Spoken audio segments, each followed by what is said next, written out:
Hi అండి, welcome to Pallavi old city. All recipes in simple old city style. ఈరోజు recipe ఆలు కుర్మా అండి.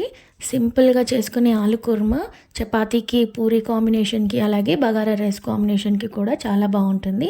ఒకసారి ట్రై చేయండి. సింపుల్ మసాలానే కానీ టేస్ట్ మాత్రం చాలా బాగుంటుంది.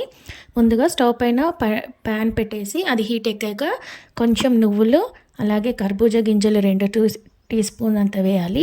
అలాగే కొద్దిగా ధనియాలు వేసి మంచిగా వేయించాలి. ఇప్పుడు ఇందులోకి చిన్న దాల్చిన చెక్క, 1 ఇలాచి, 2 లవంగాలు, 4 మిరియాలు కూడా వేసి స్లైట్గా వేగాక దీన్ని మిక్సీ జార్లోకి తీసేసుకోవాలి.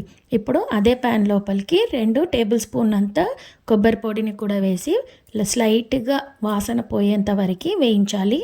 కలర్ మార్చాల్సిన అవసరం లేదు, దూరగా వేగితే సరిపోతుంది.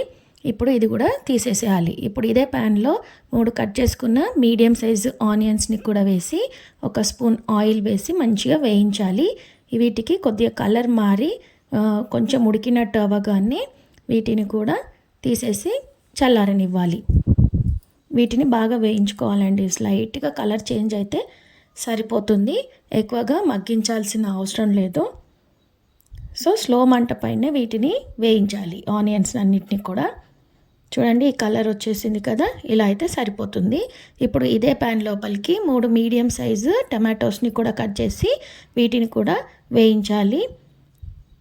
ఇవి కూడా కలర్ చేంజ్ అయ్యి కొంచెం మగ్గేంత వరకు మగ్గాక వీటిని కూడా ఒక మిక్సీ జార్ లోపలికి తీసేసుకోవాలి. ఇప్పుడు ఈ మిక్సీ జార్ లోపలికి 2 టేబుల్ స్పూన్ అంతా పెరుగును కూడా వేసి మిక్సీ పట్టేసుకోవాలి. పెరుగుని మిక్సీ పట్టేస్తే క్రీమీ టెక్స్చర్ వస్తుంది. సో గ్రేవీ కూడా టేస్ట్కి చాలా బాగా కుదురుతుంది. ఇప్పుడు స్టవ్ పైన కుక్కర్ పెట్టేసి కొద్దిగా ఆయిల్ వేసి అది హీట్ ఎక్కాక బిర్యానీ ఆకు, కొద్దిగా సాజీరా వేసి వేగనివ్వాలి. అవి కొంచెం వేగాక కట్ చేసి పెట్టుకున్నటువంటి 2 ఆలుగడ్డల్ని కట్ చేసి వేసేసేయాలి. ఇప్పుడు ఇది కూడా ఆయిల్లో 2 నిమిషాల పాటు బాగా మగ్గాక ఇందులో 1 స్పూన్ అంతా అల్లం వెల్లుల్లి పేస్ట్ కూడా వేసి బాగా కలిపేసుకోవాలి. పచ్చివాసన పోయేంత వరకు కలుపుతూనే ఉండాలి, లేకపోతే అడుగంటుతుంది. చూసుకొని కలుపుతూనే ఉండాలి.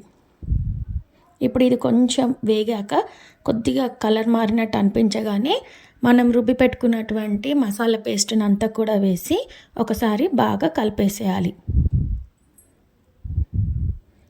మంచిగా అడుగంటకుండా కలుపుతూనే ఉండాలి. ఒక 2 నిమిషాల పాటు ఇలా కలిపేసాక మూత పెట్టేసి ఇంకొక 2 మినిట్స్ పాటు ఉడకనివ్వాలి. ఇలా 2 మినిట్స్ తర్వాత ఇంకొకసారి బాగా కలిపేసి ఇందులోకి కొద్దిగా పసుపు, రుచికి తగినంత కారం వేసి బాగా కలిపేసేయాలి.